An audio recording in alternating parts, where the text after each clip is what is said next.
O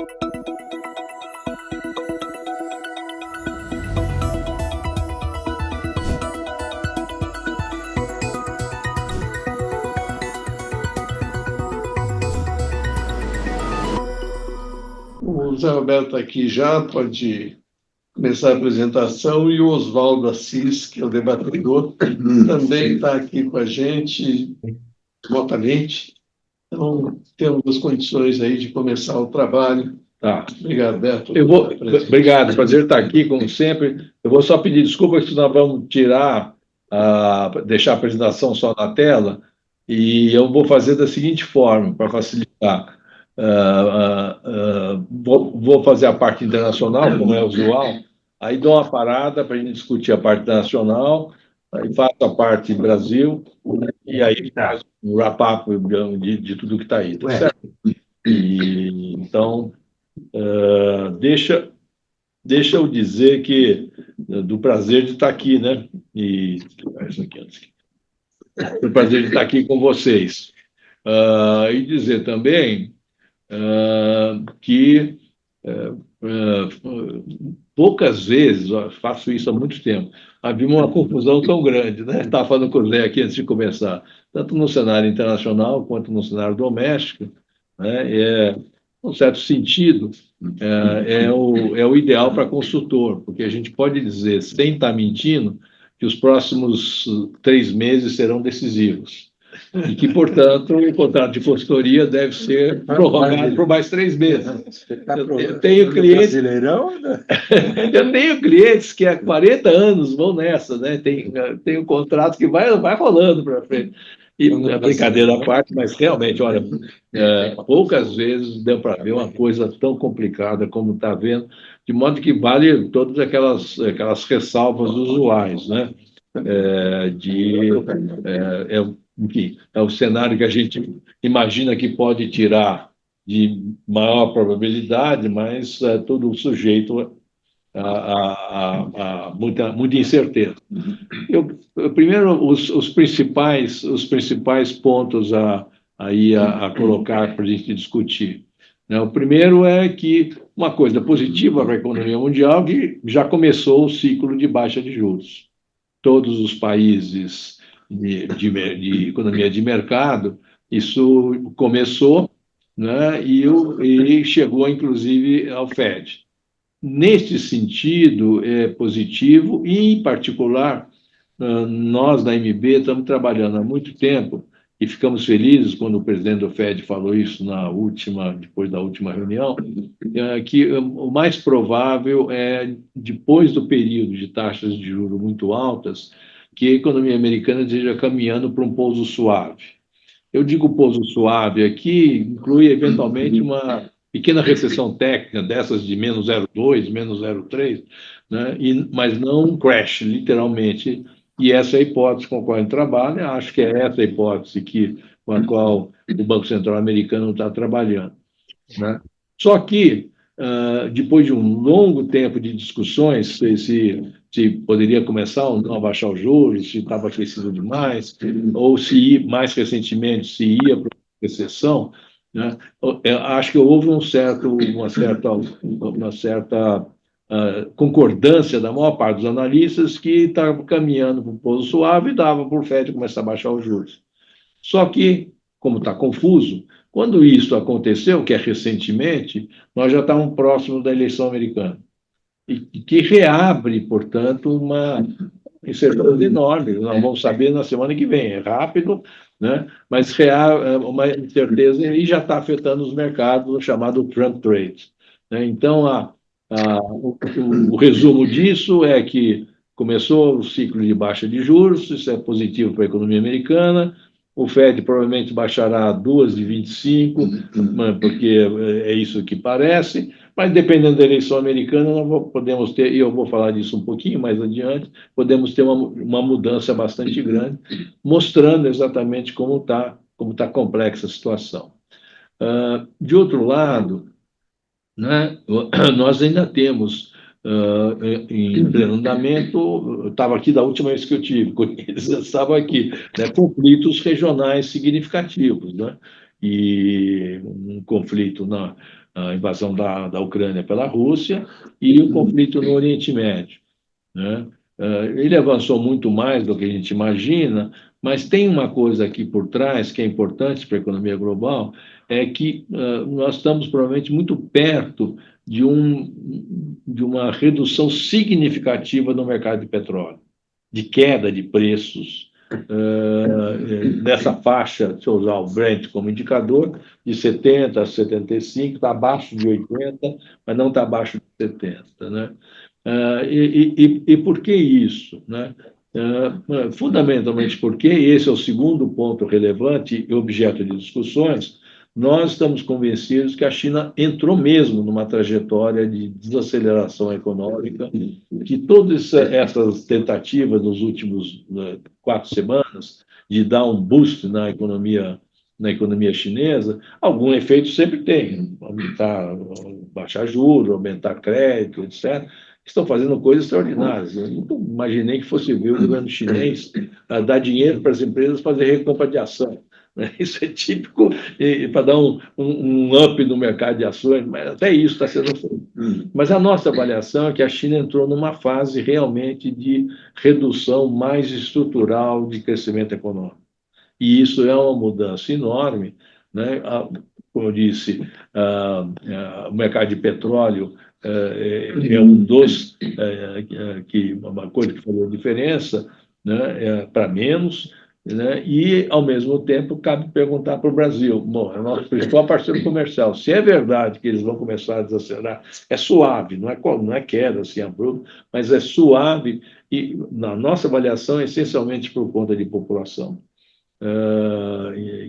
Que é uma coisa para discutir, isso tem uma mudança razoável. Em particular, a hipótese que parece ser, que prevalece aqui na política externa brasileira atual, né, de que a China vai ser ganhadora do conflito com os Estados Unidos e, por isso, a opção Sul-Sul parece ser mais razoável, a mim parece sujeita a grandes discussões, porque isso não me parece óbvio nos dados e nas coisas. Certo? Então, é isso que eu queria conversar com vocês nesse período. Então, vamos falar dos principais pedaços que estão aí colocados. Primeiro é isso, a inflação claramente está caindo, né? O gráfico da direita, o PCE, é o que o Banco Central americano mais olha, ela está caminhando o índice cheio para a meta de 2%, no núcleo é um pouco menos do que isso, mas evidentemente está tendo uma desaceleração na inflação mais lenta. Na Europa é mais incisivo ainda, né? Na Europa o índice cheio já está inferior a 2%, né? E por conta disso é que o Fed começou a baixar os juros, né? Trouxe aí a frase do Paulo, da sua hipótese de que vamos ter um soft landing, embora hoje de manhã, acabei de ver na notícia, saiu um dado de emprego, do famoso payroll, muito fraco, né? Então, ajuda a baixar juros, mas aí muita gente vai dizer, está vendo, não vai ser um soft landing, talvez seja o caminho para uma recessão mesmo, mas não tá nas cartas, por enquanto, esse tipo de coisa. Só que, como eu disse a vocês, não dá tempo de se aproveitar, digamos assim, dessa visão de que o juro começaria a baixar, se o juro começaria a baixar continuamente, o dólar, frente às outras moedas, estaria desvalorizando, e seria muito bom para a economia mundial, para nós, inclusive, né, por esse lado. Mas, isso, infelizmente, nós temos que aguardar para ver se é uma hipótese que prevalece ou não, porque a eleição americana está pau a pau, né? Isso aí o agregador, que é o Nate Silver, tem vários que fazem isso, todos dão mais ou menos a mesma coisa. Pau a pau. Provavelmente a Kamala Harris ganha no voto popular, como o Biden ganhou, etc. Mas, ao contrário do Biden, a maior parte dos analistas acha que está mais para o Trump ganhar. Eu acho, nessa altura da vida, e sendo filho de mineiro, eu acho que gosto muito do que dizem os mineiros, que mineração e apuração e eleição só depois da apuração. Vamos esperar ver a apuração para ver o que acontece. Mas o mercado está dando como certo que o Trump vai ganhar, tanto é, eu já volto aqui para trás, que ele está andando no chamado Trump Trade, né? Qual a expectativa? Que o Trump vai ganhar, e a política econômica que o Trump anuncia, primeiro, por tarifas em todo o comércio exterior, e em particular tarifas para produto chinês, e isso é inflacionário. Uma boa parte do que se consome nos Estados Unidos, direto e indiretamente, é importado. Você põe tarifa generalizada, esse negócio é inflacionário. Além disso, ele promete redução de impostos e aumento de gastos. Portanto, política fiscal super expansionista, né, vai levar necessariamente a que o Banco Central reverta, caso ele ganhe, e caso seja isso, e isso aí indica que a gente volte a ter aumento de taxa de juros. A Kamala Harris, do que se conhece, né, também tem uma proposta expansionista, como de resto é a do Biden, mas é continuar o que vem vindo. Então, se a Kamala Harris ganhar, a perspectiva de alta de juros, de volta de alta de juros, não tem. Então, vai dar uma bruta de uma acomodação no mercado no outro sentido. Mas, por hora, como está todo mundo trabalhando com a hipótese de que está aí colocado, está valendo esse chamado Trump Trade, que significa o quê? Depois de que se olhar a linha de cima do papel de 10 anos, depois de que o mercado começar a aceitar que a inflação estava caindo, que o juro ia cair, que o papel de 10 anos ficou abaixo, lá por 3,80, uma coisa assim, quando se trabalha com a ideia de que o Trump vai ganhar, isso aí sobe e voltou para 4,26 e subirá mais, caso ele ganhe, provavelmente. Né? E o índice de baixo, DXY, é aquele índice que é o valor do dólar frente aos 6 principais parceiros comerciais. Então, é um indicador da valorização ou desvalorização do dólar. Com a expectativa que o juro vai subir, o dólar voltou a se valorizar, e esse, evidentemente, é uma das explicações, porque nós temos 5,80, bateu hoje cedo aqui no mercado. Não é só isso, mas tem uma parte internacional que vai nessa direção. Nós temos que aguardar até terça-feira para saber o que. Nem terça-feira, porque, ao contrário do Brasil, não se sabe quem ganhou. Né? O Trump vai dizer que ganhou e que, se não ganhou, ele foi roubado. Tá certo? Isso ele vai falar em qualquer circunstância. Já avisou que vai falar. Né? Mas ninguém sabe. Com relação à probabilidade, como eu disse a vocês, eu tenho torcida, mas não consigo profissionalmente fazer uma avaliação. Eu só acho coisas estão muito próximas, qualquer coisinha pende para um lado ou pende para o outro. Então, eu acho uma ousadia querer dizer que o Trump já ganhou, com os dados que a gente tem disponíveis. Por exemplo, num bate com já ganhou, está tendo, como a gente sabe, um recorde de votação antecipada. E na votação antecipada, a proporção de mulheres que estão votando antecipadamente é muito maior. E na votação das a vitória da Kamala é de galope, é gigantesca, é onde ela ganha mesmo, e o Trump ganha nos homens. Então, o que está acontecendo, e é bastante gente, até anteontem era 45 milhões de pessoas, é gente que não acaba mais, ainda tem até terça-feira, aí por esse lado. Né? Então, para mostrar como é muito tênue a vantagem de um, a vantagem de outro, para que se possa fazer.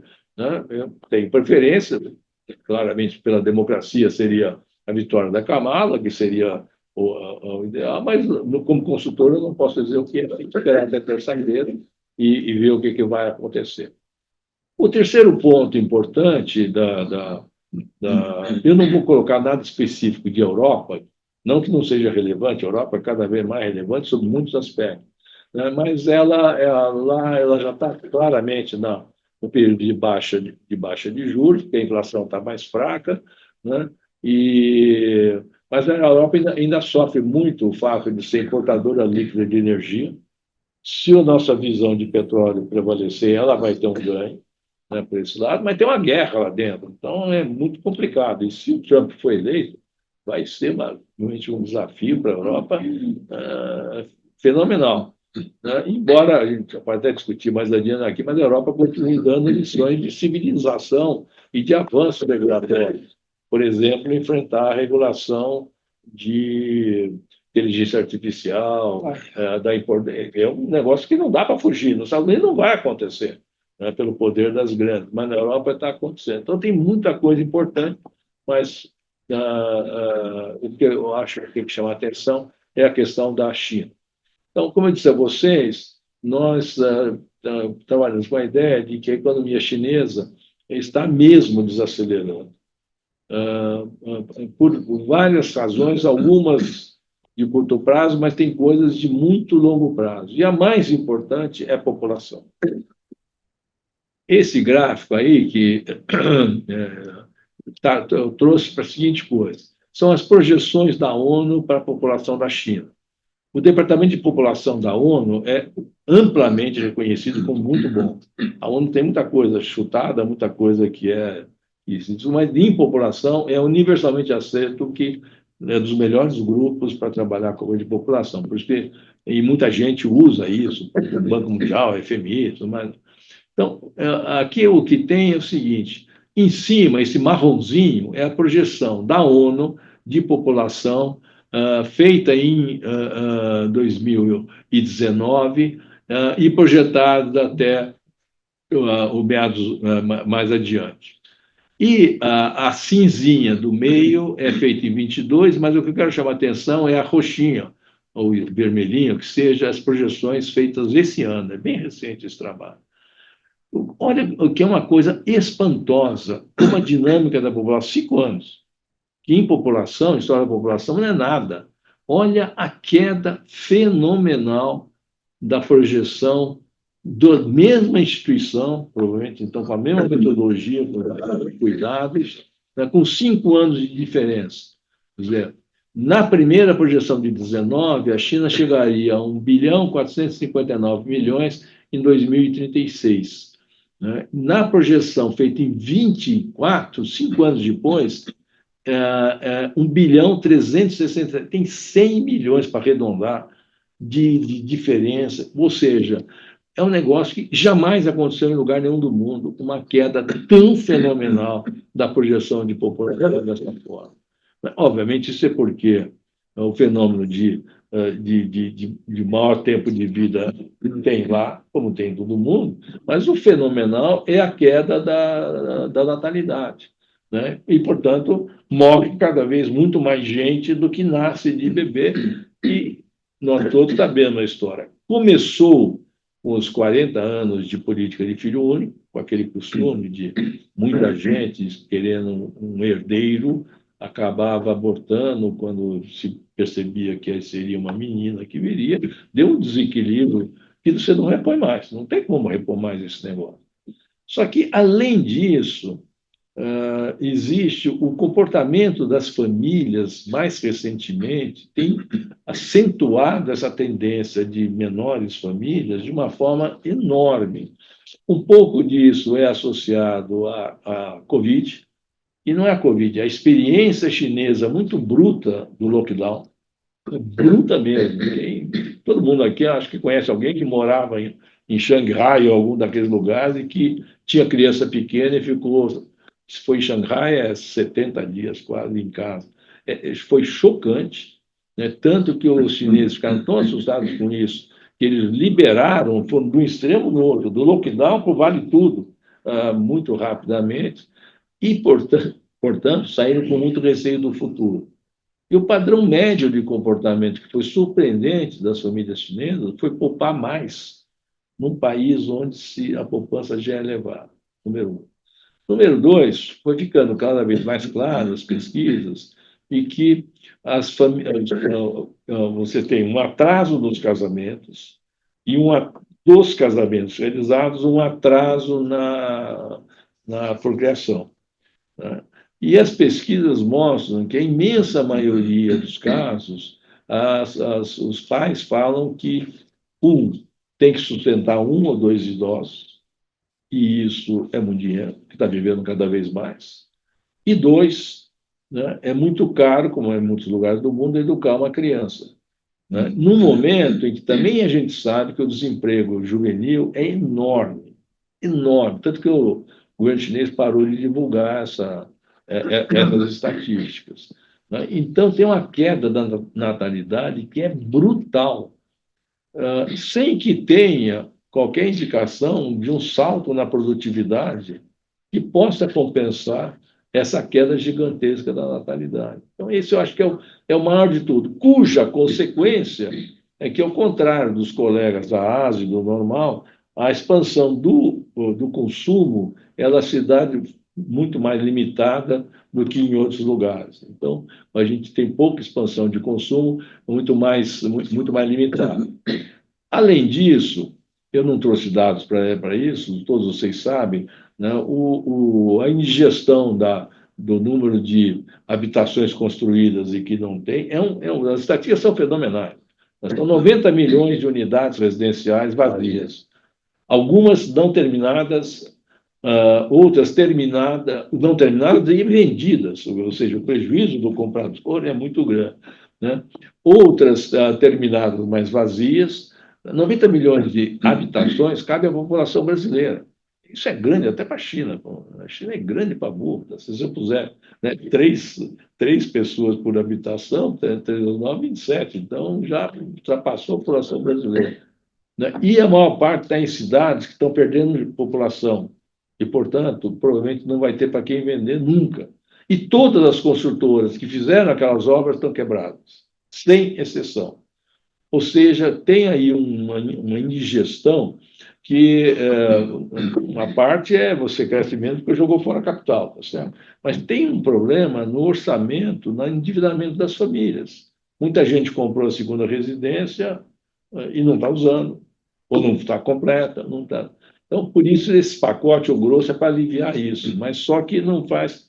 Além disso, o investimento em infraestrutura já foi feito em tal intensidade, desde que eles fizeram a rede do trem rápido, né, do trem-bala, fizeram 20, é uma coisa espantosa, 25 mil quilômetros de trem-bala, é uma coisa espantosa. Não tem mais muito investimento. Então, o investimento cresce mais no intangível, né, em cima disso. Também o investimento não é mais puxador de crescimento, investimento em infraestrutura. E, finalmente, tem a exportação.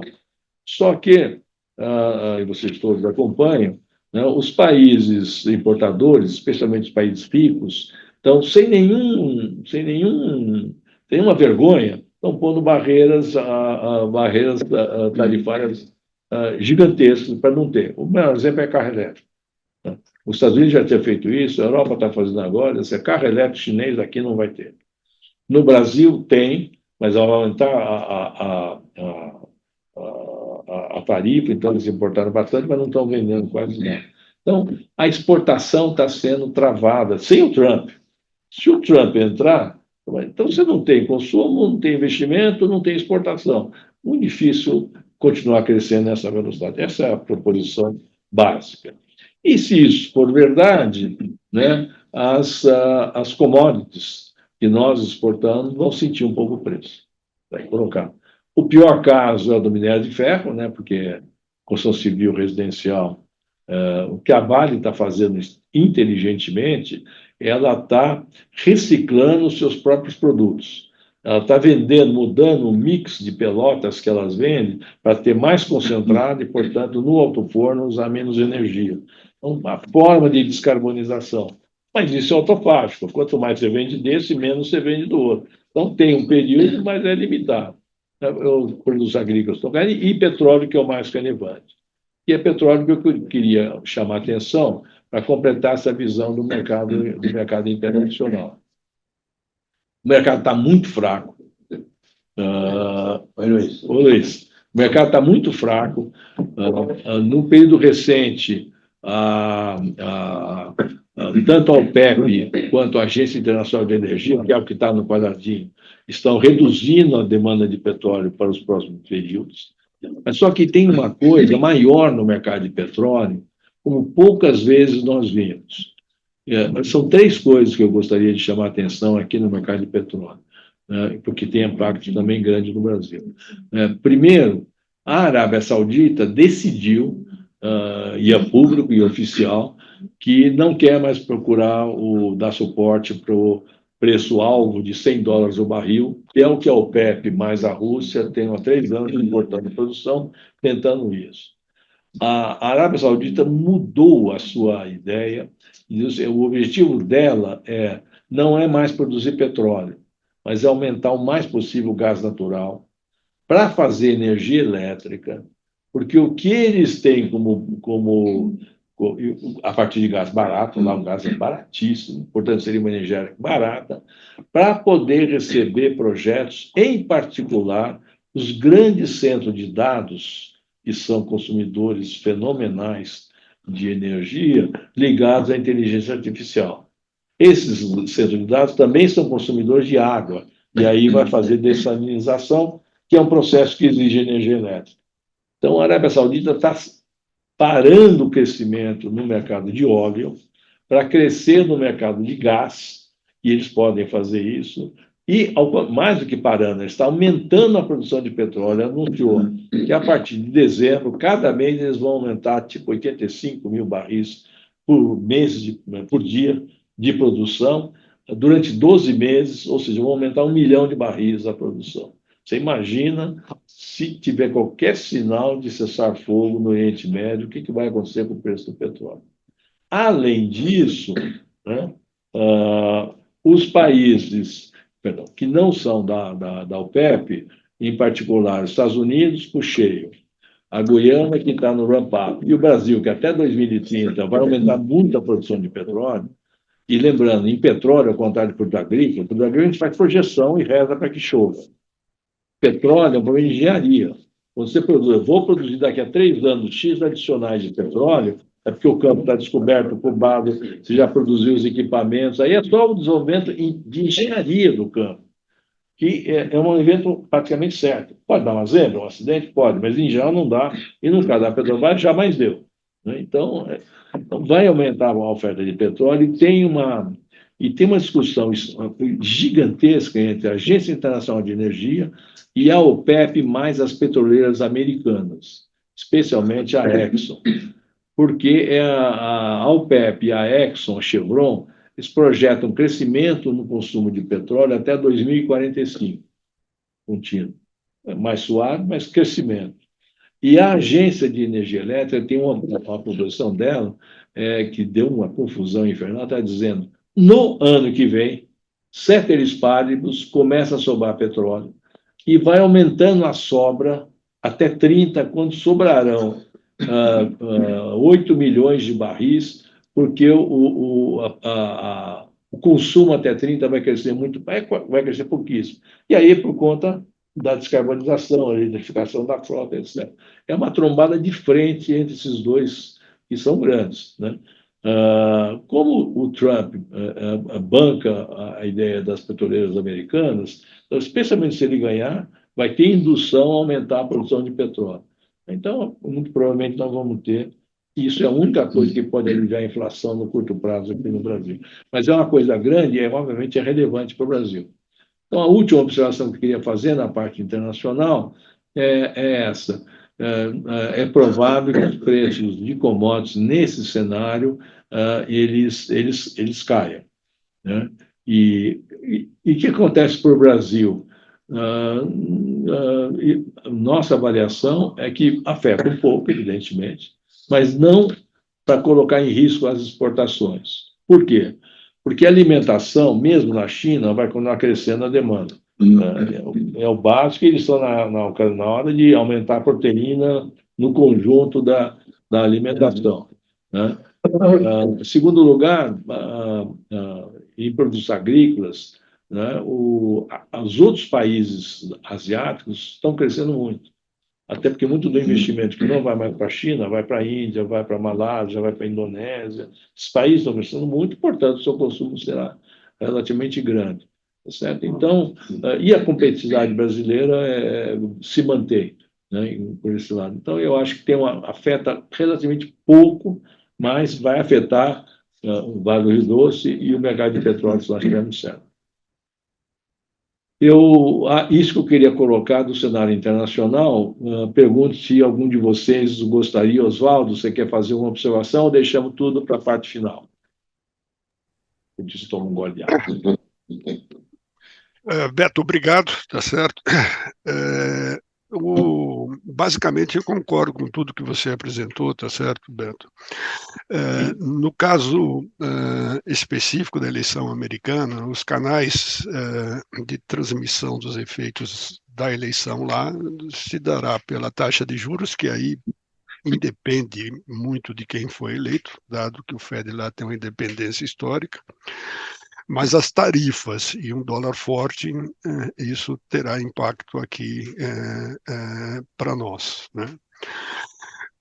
No campo geopolítico, o governo do Lula e do Trump não será a mesma coisa, tá certo? O Lula e a Câmara, né? A Europa, é isso que você falou, né? Mas o fato básico lá é que a atividade econômica também está fraca lá, né? E o petróleo é o que tem salvo os impactos das guerras, né? Em momentos anteriores, um conflito lá no Oriente Médio teria jogado esse peso de petróleo lá para a Lua, né? Então, aí realmente tem uma novidade em relação ao passado. E a China é uma situação mais delicada do ponto de vista do Brasil, né? A China, que teve um sucesso em usar o mercado como instrumento de governo, agora vai começar a experimentar, tá certo, os desafios de um mercado. Então, com relação ao externo, é isso. Beleza. Zé Roberto. Não, só que... Alô? Não terminou. Desculpa, vai em frente.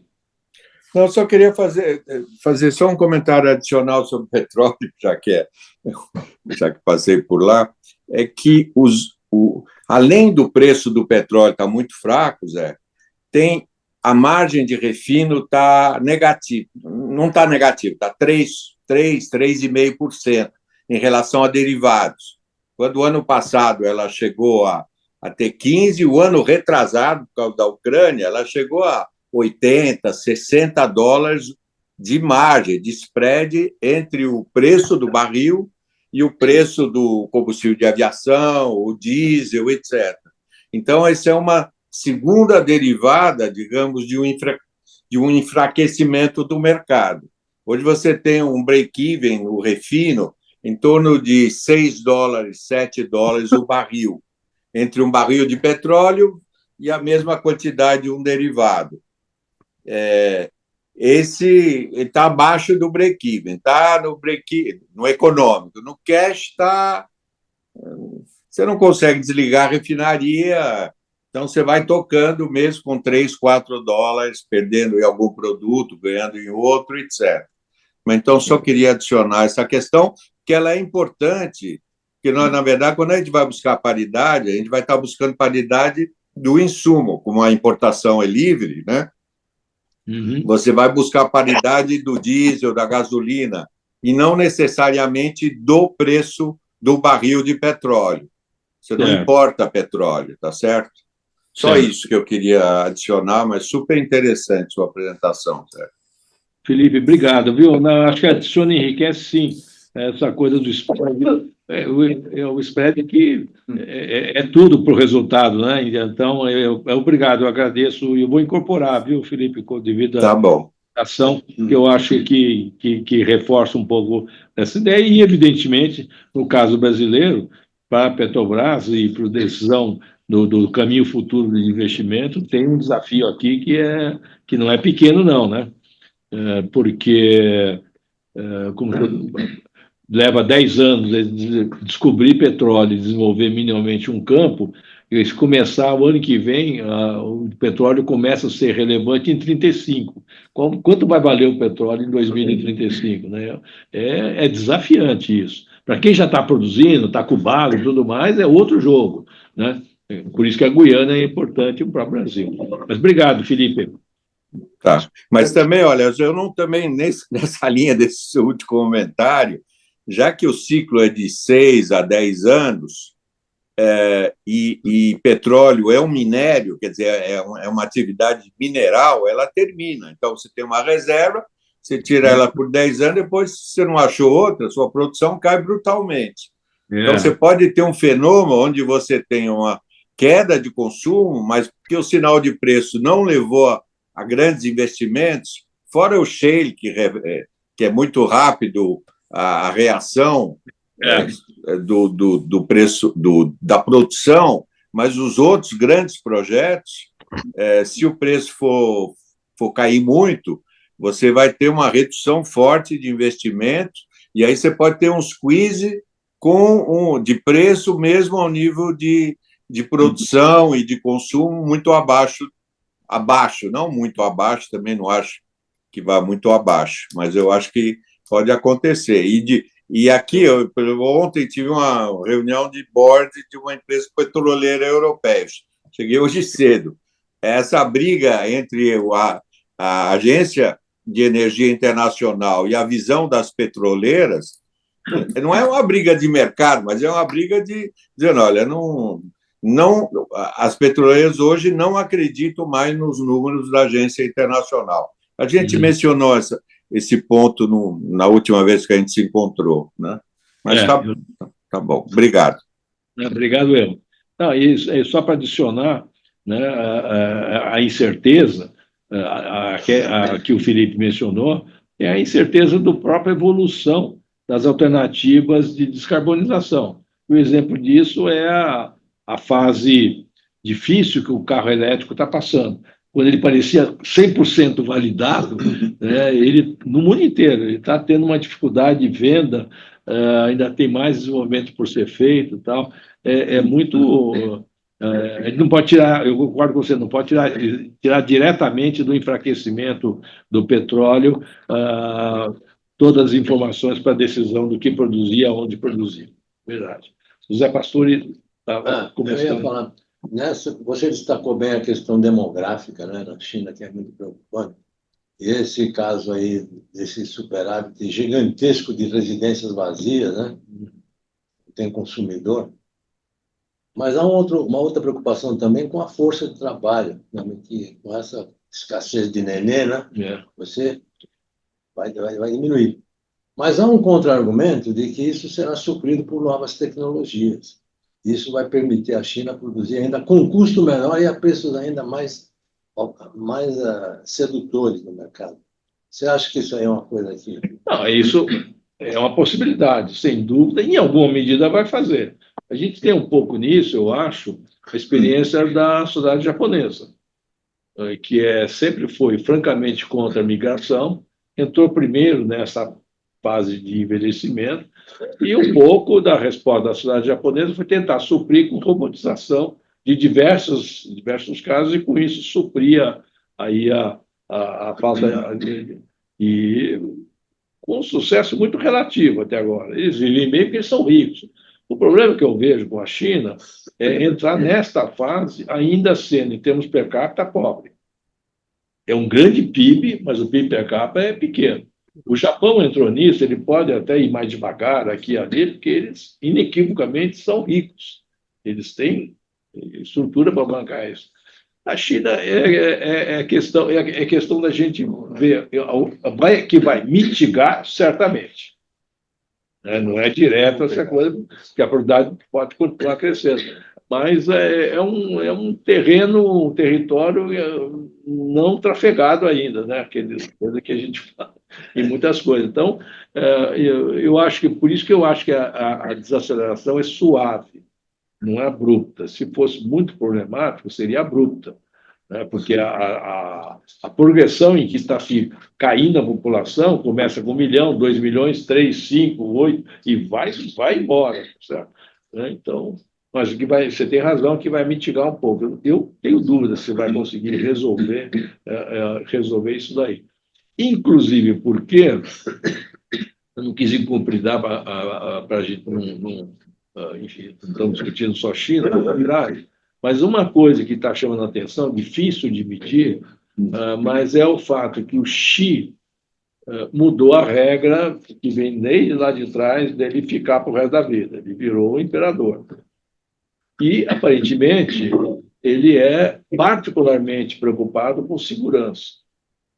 E, por conta disso, todo o sistema de controle da sociedade, desde o superinvestimento em reconhecimento visual e tudo mais, e uma coisa que ele acabou fazendo foi um crackdown em parte das empresas privadas. O episódio do Jack Ma, que sumiu, voltou, não existe mais, não fala. Então, eu vejo muita gente que acompanha próximo da China preocupada, dizendo assim, nessa mudança tecnológica, essas novas empresas inovadoras, no mundo inteiro, jogam um papel definitivo. E os chineses fizeram uma certa abafa nessas empresas inovadoras, privilegiando uma vez mais, ou coisa estatal, ou os campeões escolhidos. Por esse lado. E isso limitaria o desenvolvimento mais acelerado. Não que não tenha, eles fazem muita pesquisa, eles são muito bons em muitas áreas. Mas essa é a coisa da inovação, que realmente precisa. A história do mundo é de que a inovação começa descentralizadamente. Depois, a seleção vai ver que tecnologias que vão vivendo, e aí a tendência natural é a concentração. Mas é o ciclo que o Schumpeter mais que fez foi dizer isso. Esse ciclo não existe. Aparentemente, isso na China está meio abafado por considerações de segurança. Que, aliás, é o que eles esperam. Em qualquer ditadura, a primeira coisa que vai é a coisa individual, né? A atividade individual.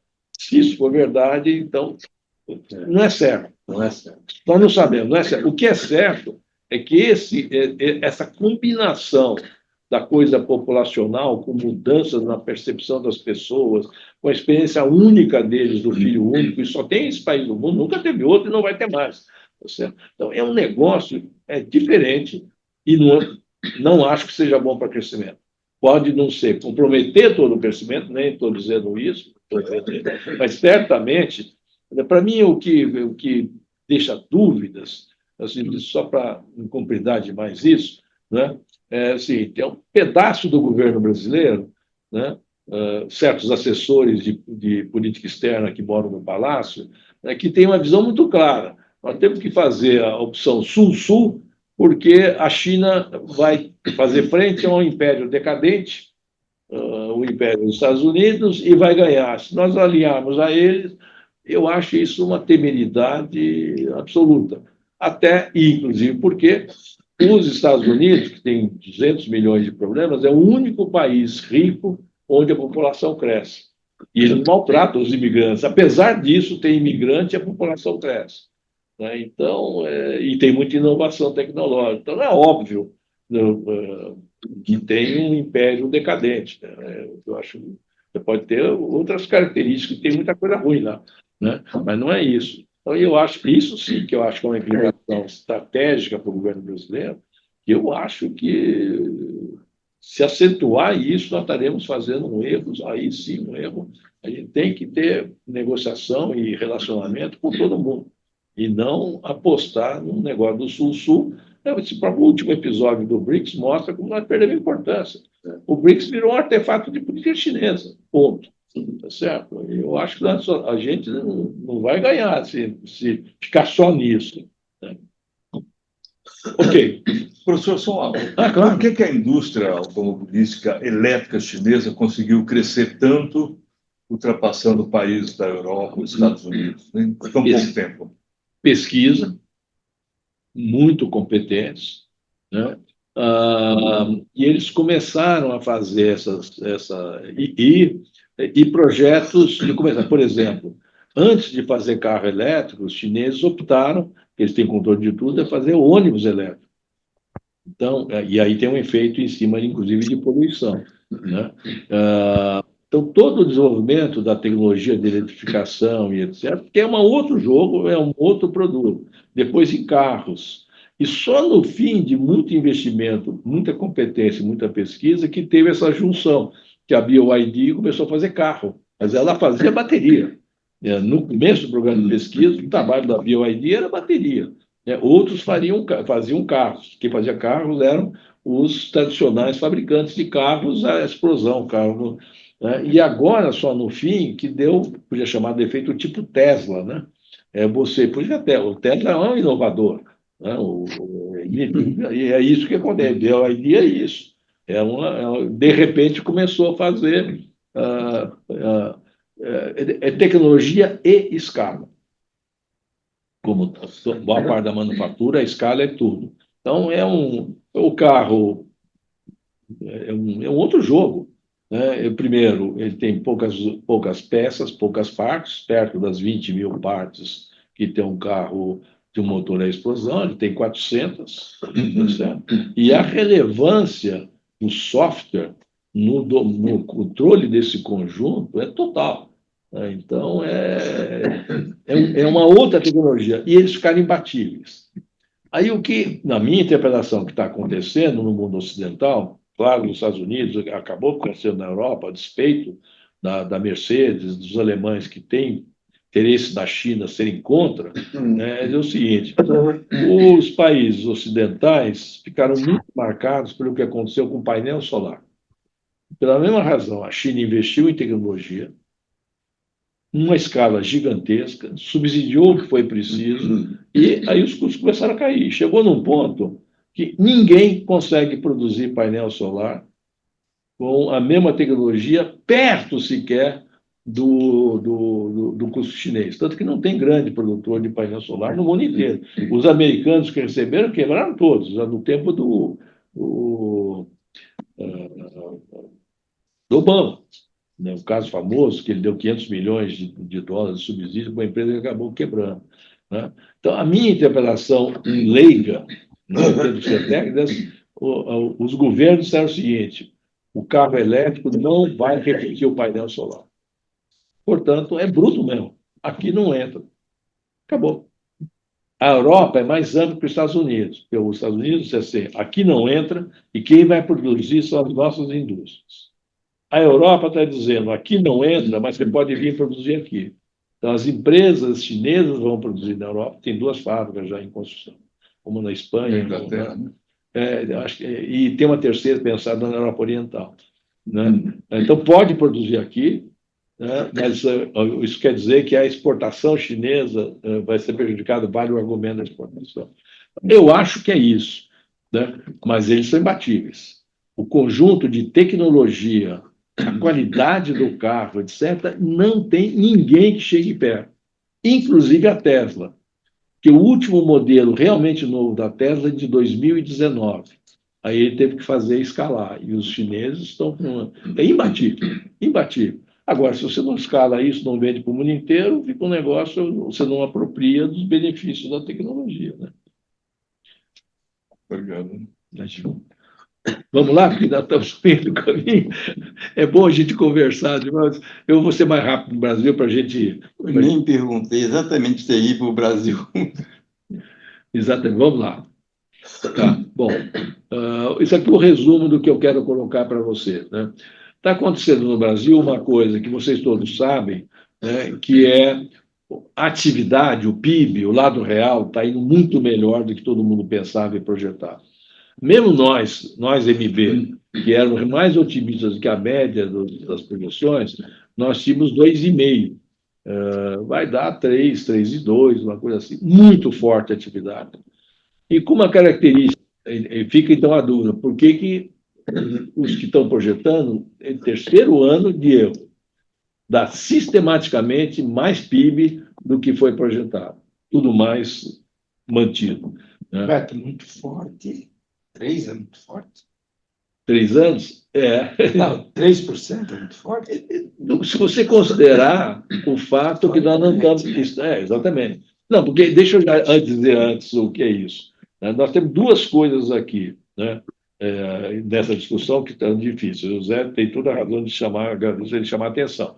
Uma coisa é você voltar a crescer depois de estagnação absoluta no final da Dilma. No final da Dilma foi uma bruta recessão, estagnação, a gente começou. Nesse sentido, 3% e 3 anos consecutivos de crescimento é forte em relação ao passado recente, que não tinha crescimento nenhum. A segunda questão é sustentabilidade do crescimento. Aqui nós estamos mal e é onde entra a parte fiscal, essa confusão toda que está aqui. Mas a primeira parte é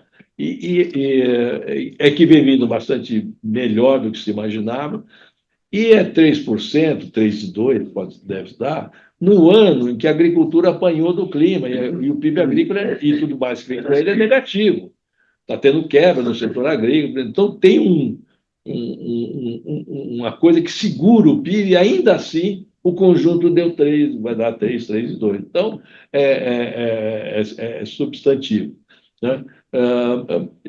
O que está sendo puxado é pelo consumo das famílias, né? E aí a gente sabe que isso é por causa de crédito, que cresceu bastante, pelas transferências públicas de todos os tipos, a Seguridade Social explodiu, como todo mundo sabe, mas também por um vigorosíssimo mercado de trabalho. A área do Zé sabe bem trabalhar disso, ele continua a ser um mistério, pelo menos para mim, né, a força da contratação e, desta vez, depois de anos e anos, o trabalho formal. Que cresce é o trabalho formal. Não só cresce muito, mas é o trabalho formal. Isso não é a nossa história recente. Tem algo aí. É uma reforma tributária, uma reforma trabalhista em 2017. Isso. É isso. Demora um pouco para dar efeito. Mas exatamente isso.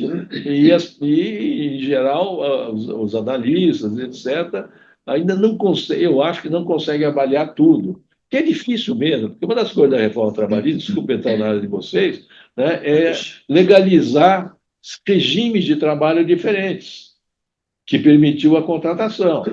E a outra coisa é reduzir dramaticamente o custo da litigiosidade. Certo? O Zé trabalhou muito sobre isso. Mas o fato é que é grande, e isso apesar da agropecuária passar por um ano complicado. Faço só porque não vou falar mais de agropecuária, um parênteses. Nós estamos vendo essa coisa da agropecuária como uma freada de arrumação clássica, num setor que é basicamente competitivo. A agropecuária vem de 4, 5, 6 anos de um crescimento muito forte, com mérito, baseado em tecnologia, produtividade e relacionamento com o exterior. Né? E muito bom. Só que, quando você vai por isso, é normal que sempre tem uma parte dos operadores, fazendeiros, empresas, etc., tem o que a gente chamaria de disciplina de capital. Endivida, mas controla o endividamento. E uma parte está dando certo, o cara continua e aumenta demais o endividamento. Quando você tem um barco balança e perder safra por razões climáticas equivale a isso, e especialmente se for junto com a puxada vigorosa da taxa de juros, o barco vira de muita gente, que é sempre quem? O alavancado em excesso. Então, isso que ele está chamando de arrumação. Por quê? Porque se o que parece que vai ser, os climatologistas dizem, a chuva atrasou para burro esse ano, mas começando a chover não vai ter veranico, não vai ter seca. Então pode ser uma safra muito boa. Se isso acontecer, nós vamos ter uma recuperação. Porque as condições fundamentais de competitividade, de geração, etc., de avanço, etc., estão aí. Mais ainda, estão sendo incrementadas pela demanda por novos produtos energéticos ligados ao processo de descarbonização, que gera investimento, que gera aumento. Então, vai crescer para captar. Tá? Então, não é isso. A parte de exportação vai excelentemente bem. Continua excelentemente bem. Não dá para começar a falar disso, que eles não saibam. Só, não resisto a dizer só um caso, uma coisa interessante, chamar a atenção, que eu acho que foi subavaliada. Né? Que o Brasil não é só competitivo, ele passou a ser um grande fornecedor confiável. Eu quero dizer com isso, se vocês pegarem em 22, o mundo começou a ter um outro surto de gripe aviária. 22, 23, a gripe aviária atingiu o mundo inteiro. Né? E o único país grande produtor de aves que não teve gripe aviária em criatório comercial, tem a gripe aviária nas migrações. As aves que vêm migrar trazem a gripe para cá. Isso tem muito aqui, mas não tem um caso no aviário comercial. Nenhum caso. Significa que a defesa pública, a sanitária pública e as empresas privadas que têm bem a sua defesa são eficientes o suficiente para, em larga escala, não deixar aparecer a gripe aviária. Agora me pergunta, aonde que os árabes vão fazer, que são grandes consumidores disso, vão fazer mais investimentos no lugar que tem gripe aviária ou no lugar que não tem gripe aviária? Por isso que eles estão vindo em massa por lá de cá. Então, a complexidade está aí, o que mostra que essa dupla, que na agricultura, o Zé está aqui, desde 75, tem isso na cabeça. Combinação de pesquisa, tecnologia, produtividade e fornecer para o mundo é imbatível. É isso que faz para frente, ao contrário da indústria, né, que não tem. Então, esse é o ponto. E eu queria voltar a chamar uma coisa que eu já falei aqui da outra vez, né? Eu acho que é subavaliado por parte dos economistas que os setores de recursos naturais, vale dizer, agropecuária, minérios e petróleo, eles têm este modelo de crescimento que é baseado em crescimento tecnológico, melhoria de produtividade e relação com o resto do mundo, não só porque exporta para o resto do mundo, mas que conhece o resto do mundo, tem parceiros, tem investimento, etc. Isso é que está puxando o crescimento do Brasil e é um pedaço. Eu estimo que é mais de 30% do PIB hoje, direto e indiretamente, afetado por esses três setores. Então, isso aí puxa mesmo, cresce. Não é suficiente para dar crescer demais o país como um todo, né, mas é suficiente coisa desse tipo, certo? E tem muito investimento ligado a isso. Tem muita externalidade também, né? Tem muita externalidade, exatamente. Não, e cada vez mais tem a agricultura cada vez mais é um combo de recursos naturais, gente, de produtos industriais, insumos, processadores e tudo mais, e serviços de valor, que vai desde da Big Data, saber usar meteorologia, usar a internet. É esse combo que é o equivalente à famosa indústria 4.0 a céu aberto. Tem o risco do céu aberto, mas é isso. É esse pedaço, que é um blocão de mais de 30%, que está puxando uma boa parte do país e não acho que seja reconhecida como tal. Certamente da Fiesp não é reconhecida como tal, porque o outro pedaço da indústria não participa disso, né, que vai por esse lado. Bom, mas esse é o primeiro ponto. Então, o PIB indo bem, a gente tem mais do que coisa de explicar, e tem mais coisa aí dentro do que simplesmente aumentou o gasto público, o déficit público, então o PIB cresce. Claro que a conexão tem, mas não é só isso. É uma simplificação, eu vou falar só isso.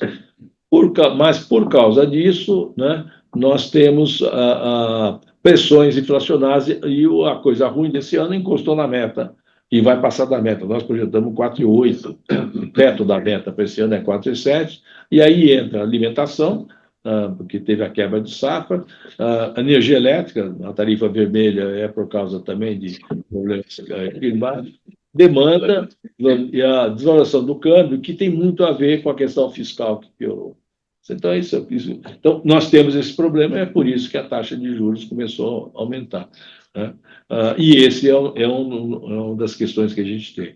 Por causa disso, a gente projeta para o ano que vem, esse ano é 3, pode ser um pouquinho mais do que isso, uma desaceleração, porque tem o efeito de taxa de juros, né? O impulso fiscal vai ser menor o ano que vem, né? E a gente tem, provavelmente existirá alguma coisa na área de corte de gastos, né? O que vai se reduzir muito é o consumo das famílias em relação a esse ano, né? Então a gente vai ter. Porém, né, a situação do país, depois desse crescimento, é muito boa. A taxa de desemprego está em 6,4, é um número baixo historicamente, e a gente lembra sempre o nome é horrível, índice de miséria, mas é a taxa de inflação mais a taxa de desemprego, né? Ela é a menor, né, de muitos e muitos anos. Então, tem uma melhora mesmo, que não dá para ser desqualificada simplesmente por conta disso. Crédito, esse vermelhinho lá em cima, 30% é crédito para automóveis. O crédito, apesar do aumento da taxa de juros, se expandiu bastante, né? As pessoas, a inadimplência vai aumentar, voltar a aumentar por causa dessa retomada do crescimento da taxa de juros, mas por enquanto ela caiu um pouco, né? Então está indo mais ou menos bem. Porém, inflação é um problema, né? A projeção nossa para esse ano é 4,8, para o ano que vem 4,5. E é isso que a gente tem que lidar. Uma das coisas, isso aqui estou só como exemplo, porque é o mais recente e importante. O ciclo pecuário virou com uma violência impressionante. Então, carne no varejo, para quem faz varejo, presta atenção nos preços, já subiu, mas subiu para boa mesmo. E é uma virada em grande estilo. Então, tem pressão inflacionária. Mas também é verdade, isso é um exercício que o nosso economista o Sérgio Vale, que vocês conhecem, faz sempre, é um modelo que, aquela coisa, você tentar medir a vulnerabilidade do país, tem várias variáveis macro, com técnicas estatísticas, avalia, constrói-se um índice de vulnerabilidade. Quanto mais alto, é pior. Os hermanos estão lá na frente com méritos bastante grandes. Nós também tivemos no pior, nossa essa evolução. Né? Em 2010, nós éramos sexto de uma lista de 19, 2022 nós chegamos ao segundo, né? Estava ruim mesmo, e 23 melhorou. Então, tem uma certa melhora aí desse lado. E a grande pergunta agora é o que nós estamos num impasse, né? Vocês acompanham os principais indicadores macroeconômicos estão muito esticados, né? Hoje de manhã o câmbio bateu 5,80, as taxas de juros futuras estão encostando já em 13%, né? Está bastante complicado, é um cenário de quase colapso, e a razão maior disso é a preocupação que tem, e desculpa de um pouco para frente, simplesmente que é isso, né? Todo mundo acompanha, tem uma piora na situação fiscal, né, que aparece de forma mais intensa na projeção da dívida PIB. É isso que panica o mercado, mais lá fora, e a grande pergunta é o que pode acontecer, se o governo tem condições de responder a isso através de medidas fiscais, essencialmente. A boa parte do mercado não acredita nisso, mas a nossa proposição é o seguinte: vamos considerar o que acho que vocês concordariam que é o resultado mais geral da eleição municipal, da eleição que acabou de passar. Seguramente Lula e o PT saíram perdendo. Essa é a única coisa que ninguém, exceto eles, podem discordar. Até o militante petista sabe que não foi bem. Vai dizer, tem explicações por quê e tudo mais, né? Apareceu muito por conta, especialmente do Pablo Marçal, a aceitação da ideia que a esquerda perdeu a conexão com a periferia. Basicamente é isso. E aparentemente é verdade. Em parte pela importância da igreja evangélica e etc., mas até o PT raiz reconhece, o Lula falou isso mais de uma vez, reconhece que perdeu essa conexão. E tem uma disputa, quando terminou a eleição, passou a ter uma grande discussão dentro do PT e que opõe esses dois grupos. A Gleisi e o PT raiz querem mais gastos, basicamente é isso. Dizer, mais do mesmo para a gente chegar bem em 26. E o grupo liderado pelo Haddad está dizendo: a única forma de chegar bem em 26 é reconquistar o grau de investimento. E para reconquistar o grau de investimento tem que controlar a parte fiscal. Essa é a mãe de todas as brigas que está dentro do governo, né? O Bolsonaro perdeu a maior parte das suas apostas, onde ele investiu, e mais do que isso, a direita rachou. Não é só o Pablo Marçal, que é o mais caro, mas aquele menino de Minas Gerais, o Nicolas, ele elegeu gente para burro. E, obviamente, ele tem a legítima ambição, ele quer ir adiante para esse lado. Então, o Bolsonaro está nervosíssimo, né, vendo esse racha. Terceiro, quem ganhou mesmo, isso é um consenso, foi o Kassab com o PSD, que apostou que a polarização não ia ter muita vez nessa eleição, que as pessoas cansam da polarização, estão cansadas, etc., e apostou no centro. E não é coincidência que ele, o PSD e o MDB, que fizeram essa aposta, nitidamente ganharam a eleição, cuja consequência, né, eu acho que vai ter uma reorganização ministerial e o último ponto é o Tarcísio sair claramente candidato para 26. Se ele será ou não candidato, ninguém pode dizer antes, certo? Mas eu acho que o importante ter presente é que ele sai candidato a 26, até pelo que ele fez. Ele bancou o Nunes na hora que nem o Bolsonaro queria. E saiu bem, o cara ganhou. Então, ele é candidato mesmo, não necessariamente sairá candidato, tá certo? Quando você olha tudo isso, a grande questão que vem daqui para lá, e é isso que os mercados que trabalham, a gente estava falando com coisa simples, ou é um ou é o outro, não é só os alunos que são assim. O mercado financeiro é o seu compra, você vende, não tem meio termo. Só aprendi os 40 anos que eu estou ligado a ele. Então, o que ele diz é assim, o mercado financeiro diz, olha, frente a tudo isso, o Lula e o PT Raiz vão dobrar a aposta em gastar mais. Gastar mais vai bater no muro, vai ter um problema grande, certo? Por aí, será maior ainda se o Trump ganhar a eleição lá fora, porque lá fora vai subir a taxa de juros. O Haddad tenta retrucar, dizer assim, não é verdade, a melhor coisa que o governo pode fazer é tentar retomar o grau de investimento e nós vamos fazer algo, né? A pergunta é quem vai fazer o Lula. O mercado financeiro e a maior parte dos colegas acham que ele vai dar bancada à esquerda. Eu tenho dúvidas a esse respeito. Eu acho que a chance de ter um pacote que o mercado financeiro vai gostar não tem. Não tem. Mas a pergunta é: vai ter uma coisa fiscal suficiente para tirar esse cenário de que a economia vai colapsar daqui a um mês? Que é isso que está no preço de 5,80 o dólar, a BTN 60, que é de décadas para frente, dá 6,75 onde está. Isso é taxa de juros mais a inflação de país falido, não de país que tem 400 bilhões de dólares de reserva.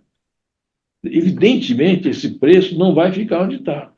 Ou a gente vai para quebrar, né? Ou ele vai ter que voltar para trás. Então, neste momento, é a aposta aqui. A nossa percepção MB, depois de viver tanto tempo, é assim, o Lula não vai optar pelo PT Raiz. Não quer dizer que ele vai mandar embora. O Marinho vai continuar no Ministério do Trabalho fazendo um magnífico trabalho que ele faz. Tentar reeditar o imposto sindical, né? Não é isso, mas ele vai dar. O Haddad vai ser capaz de tirar uma coisa mais razoável fiscal. E que significaria que esses preços tendem a voltar para um negócio mais razoável por esse lado, e a gente pode seguir o andor. Né? Não será um ajuste mesmo, agora fica para o próximo governo. Quem vai ganhar só vai ter chance de fazer. Então, essa é a proposição básica que nós achamos que vai ter uma ação fiscal razoável e essa coisa tende a recuar um pouco. Né?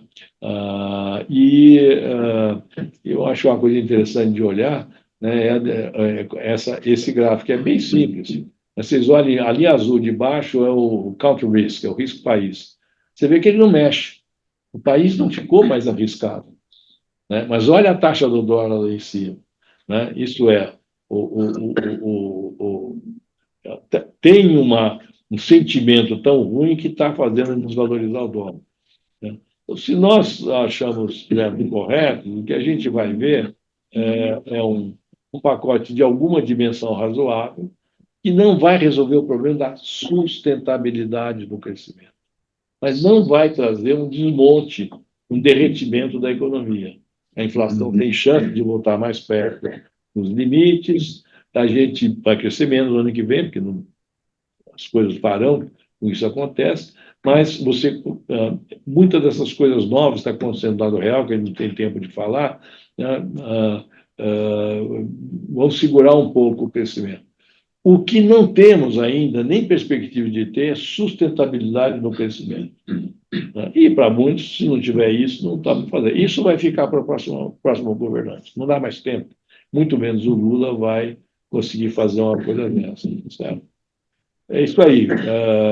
Algo frustrante, mas é mais ou menos como nós estamos vendo. E ultimíssima observação mesmo, especialmente estando aqui na FEA, né, eu tenho sentido que a gente está muito atrás de conseguir perceber, medir e diagnosticar mudanças que estão ocorrendo na sociedade e na economia. Em parte porque não temos dados para isso. Com todos os esforços de alguns heróis lá do IBGE, nós não temos informação. Nós não temos um censo decente desde 90. Nós que trabalhamos com dados sabemos o que é isso. Desde 90 não temos. E esse último está, a rigor, imprestável. Eles não conseguem publicar, porque faltou um pedaço. Eu entendo que não tinha gente. Eu entendo todas as razões. Essa nova empresa do IBGE não vai fazer isso? Essa nova empresa do IBGE me lembra quando eu escutei ontem no rádio. Quando na política você não quer resolver um problema, você cria uma comissão. Né? O líder acabou de criar uma comissão aí para fazer. Não, eu acho, por exemplo, uma conjectura. O Zé, que é muito ligado, eu tenho informações pontuais, evidentemente, episódicas, que não quer dizer nada, mas eu me surpreendo com o número de imigrantes estrangeiros no mercado de trabalho brasileiro. Nesses últimos tempos.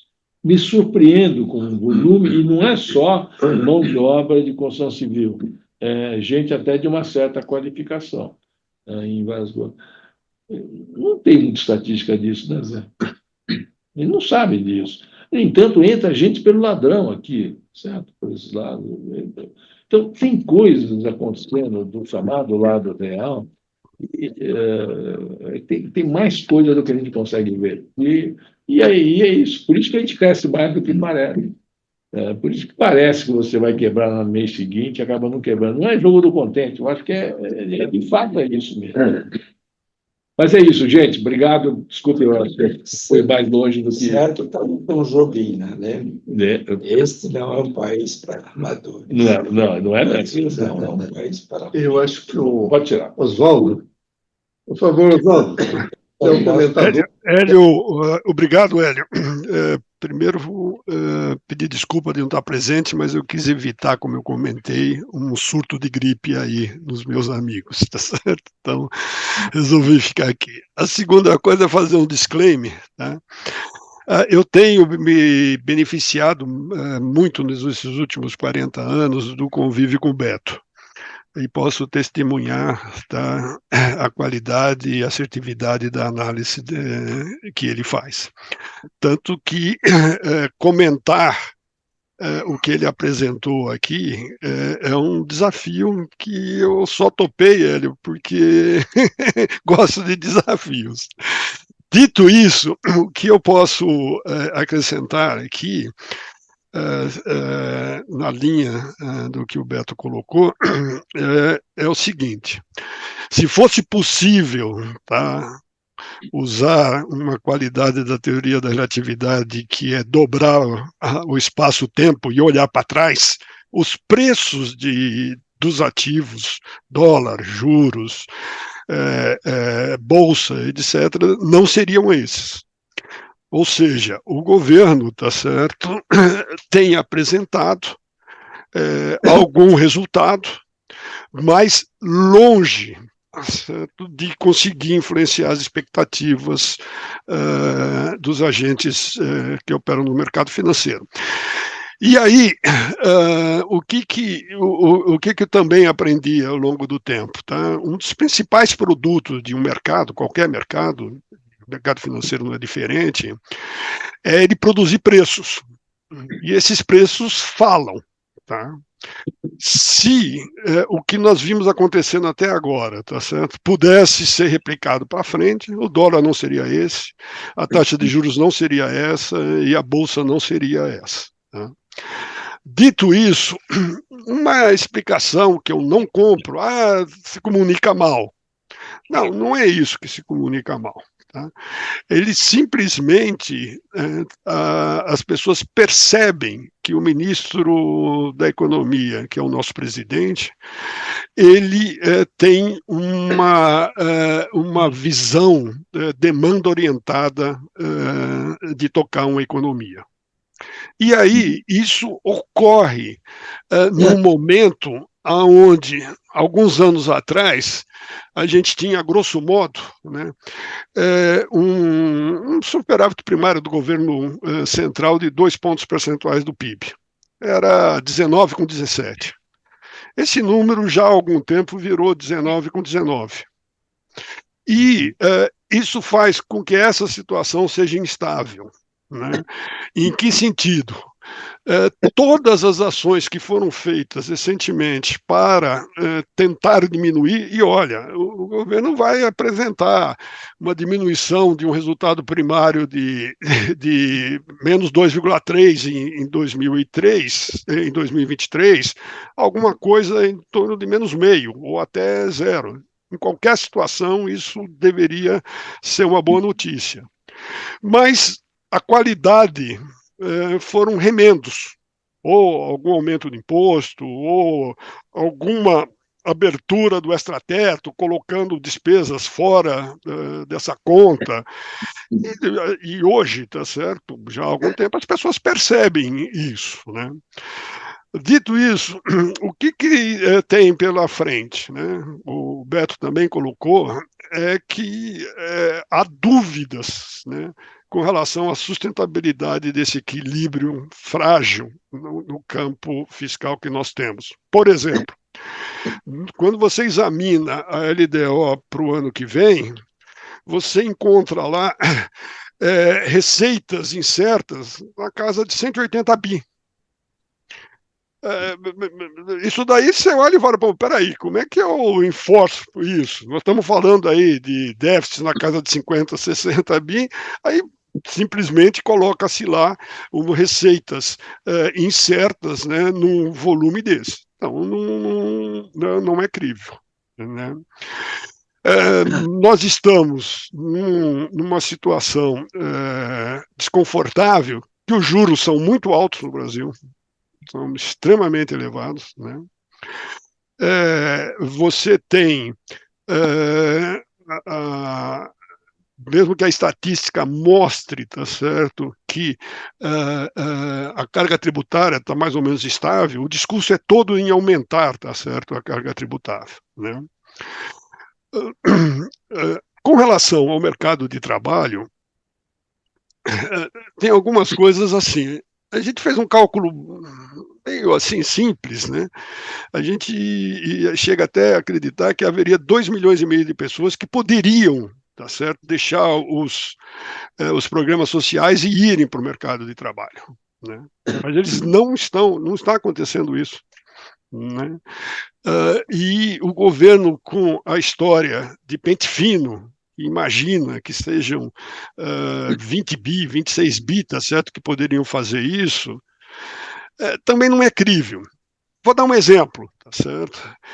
Durante a pandemia, houve uma perfeitamente razoável, né, que você pudesse requerer o apoio do INSS, se fosse afastado por doença, sem precisar fazer perícia. Só que isso continuou. E isso representa delta de custo, tá certo, de 15 bilhões por ano a mais, tá? Que era uma coisa que poderia pura e simplesmente ser equacionado. Quando eu olho isso, como é que eu vejo o seguinte? Isso, no primeiro governo Lula, tá, eu tive a oportunidade de perguntar aqui para um colaborador aqui de casa, tá certo? Então, qual a grande diferença que você sente em relação ao governo Fernando Henrique, né? Respondeu na lata, falou, olha, no governo Fernando Henrique, para a gente ter acesso a esses programas, eles faziam muitas perguntas. Aqui não, basta pedir que consegue. Então, isso não é incompetência. Isso não é negligência, faz parte do ideário, entendeu? Não. Então, a economia hoje está com esse crescimento, que tem razão. Comparado com o que aconteceu nas últimas décadas, é bem razoável, mas é medíocre. Não vai resolver os problemas estruturais do Brasil crescer nesse nível. É baseado em crédito e expansão fiscal. Quando você tinha uma relação dívida pública em torno de 30% do PIB, você poderia dizer que isso demora mais. Tá? Mas com 70%, 80%, com esse nível de juros, isso tem vida curta. É assim que é feito a leitura. O Beto colocou com razão que uma NTN-B longa, com taxa de juros próximo de 7%, pô, isso é um desastre, tá? Para qualquer efeito de análise, né? A taxa de investimento, né? Mesmo considerando que houve muita mudança do que pode ser considerado investimento ou não, mas eu imagino que minimamente eles devem ter atualizado isso, é totalmente insuficiente para a gente sair da onde nós estamos. E, quando ser curto para ouvir aqui as perguntas, né, o resultado das eleições, do meu ponto de vista, concordo com o Beto que os analistas políticos têm muita dificuldade de explicar o que está acontecendo. Por outro lado, o efeito das emendas, né, dos deputados junto aos prefeitos, e os prefeitos são os principais cabos eleitorais dos deputados federais e deputados estaduais, né? Tanto que o índice de reeleição foi altíssimo comparado com a média histórica, né? Não sei se vocês tiveram a oportunidade de ver a entrevista do João Campos, lá em Recife, que teve uma performance bastante significativa. No Roda Viva, ele colocou, minha gente, tem que apresentar resultado. As pautas ideológicas foram ocupadas pelas pautas identitárias que já não animam, tá certo, a torcida, então tem que apresentar resultado. Dito isso, tá certo, abriu-se uma possibilidade e aí a principal decisão na minha cabeça que o Lula tem que tomar é se ele sai ou não sai candidato. Ele vai sofrer uma pressão enorme, tá certo, para sair, porque ao ele deixar de ser perspectiva de poder, o PT vai sofrer a mesma coisa do PSDB. Se ele não sair e o Bolsonaro ficar inelegível, que é o caso básico também, abre espaço aí para o centro, tá certo, ocupar, vamos dizer, o poder, né? E de uma maneira que quando você tem dois polos muito fortes, não sobra espaço para o centro, né? Então essa é uma notícia boa, né? O Congresso de 2026 está dado, né? Vai ser um Congresso mais conservador do que está hoje, está aí. E aí o Lula começa a ser pressionado para fazer um super PEC. Vocês devem ter visto isso, que vai exatamente na contramão do que seria minimamente razoável. Se em 2025, meados de 25, para colocar assim um horizonte mais próximo, começar a configurar uma candidatura do centro, qualquer, centro-esquerda, centro-direita, qualquer que seja, tá?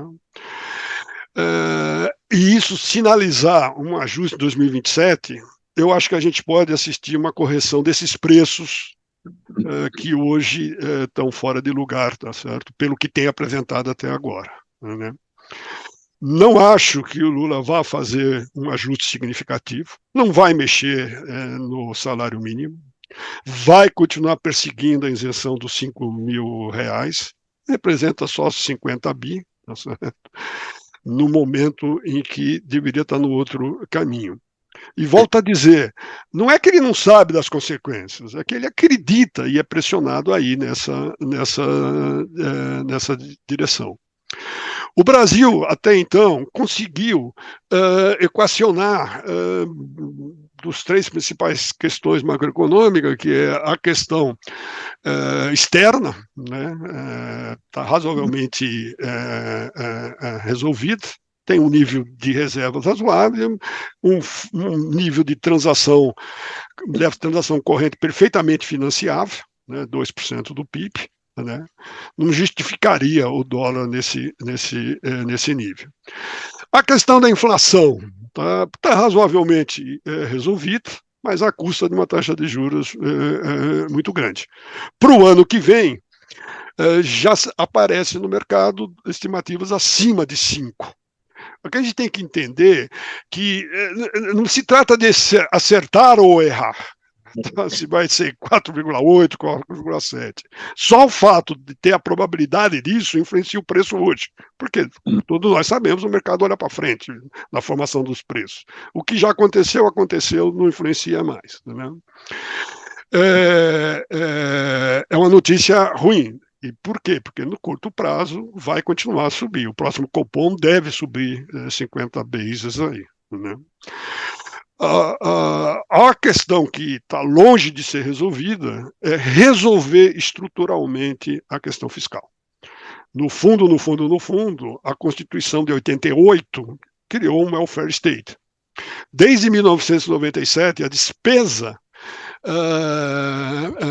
primária do governo central vem crescendo a 5% ao ano em taxa real. Isso de uma maneira que às vezes atinge, certo, 12%. E aí, Beto, há um receio, estamos longe disso, tá? Na minha opinião, mas há um receio. E aí já começa a discussão de dominância fiscal, não dominância fiscal. Não estamos nesse coisa, mas o simples fato de discutir não é razoável. Que ocorra vamos dizer, uma parada abrupta. O que aconteceu com a nova matriz econômica do governo Dilma? Né? O interesse dos estrangeiros, os IPOs esse ano foram muito fracos. Né? Também com essa taxa de juros, a pessoa prefere simplesmente arbitrar. Né? O próximo presidente do Banco Central ele vai ter um desafio enorme pela frente, tá? De como reagir isso, dado principalmente a maneira como ele foi indicado. Agora, nós não vamos desaparecer, vamos atravessar, mas precisamos ter consciência que para mudar isso daqui só em 2027. Essa é a minha expectativa. Obrigado, Oswaldo. Obrigado. Vamos lá, Beto. Eu estou perguntando agora. Olha, obrigado pelos comentários. Eu acho todos muito bem feitos e quero ir direto para a discussão final. Eu acho para poder ter alguma boa consequência que o Oswaldo colocou e talvez aí nós tenhamos uma visão um pouco diferente. O que ele disse no fim?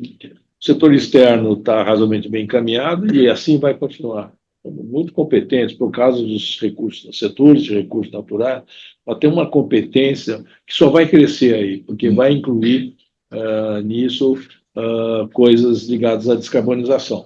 SAF, hidrogênio, vai ter muito investimento nessa, já tem muito investimento e vai ser maior. Então, esse é o nosso grande ativo. Por isso que, se acalmar as outras coisas, o dólar de equilíbrio é muito menor do que esse que está aqui colocado. Né? Mas eu acho que esse desempenho fiscal recente é, de fato, primeiro, muito preocupante. Teve erro do governo exagerado. Né?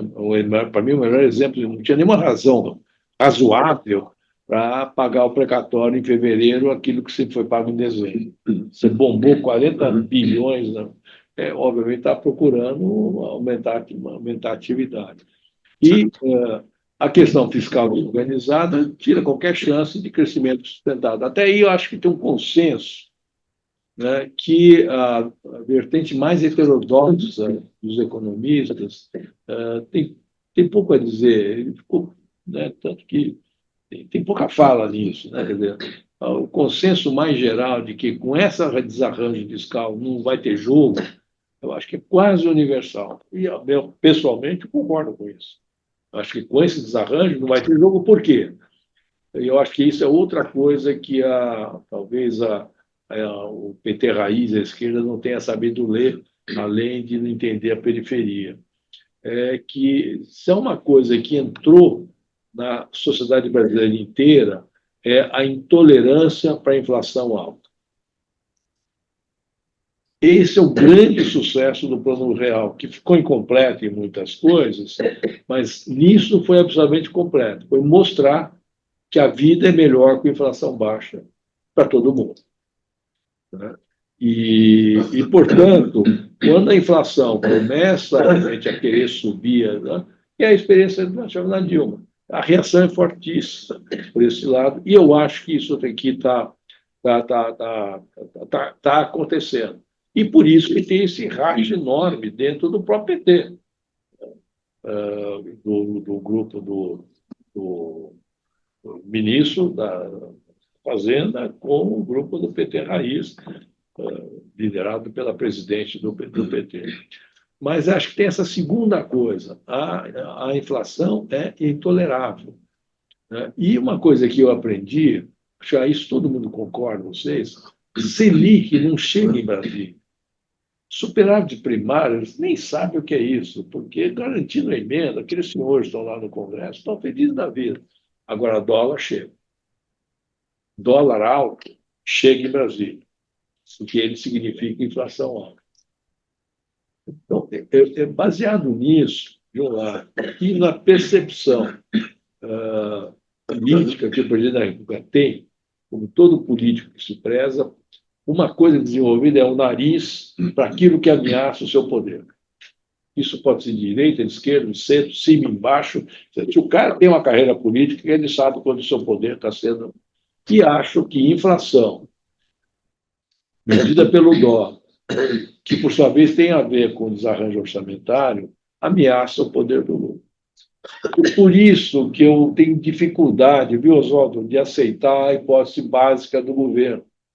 Porque ele pensa assim, então ele vai fazer assim. Eu não acho que isso seja verdade.